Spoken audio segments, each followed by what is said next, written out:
There are many changes that happen to our eyes as we get older. Have you noticed that you have to hold a book or a newspaper farther away to read it? That you can't see things up close without reading glasses? This condition is called presbyopia. What that means is your natural lens is losing its ability to focus on near objects. Much like adjusting the focus on a camera, in a healthy eye, the lens flexes and changes shape to properly focus on objects at different distances.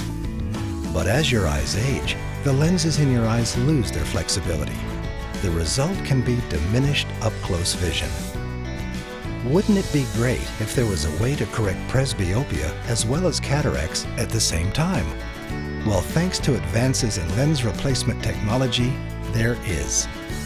Your doctor can talk to you about the different options that are right for your eyes before your procedure.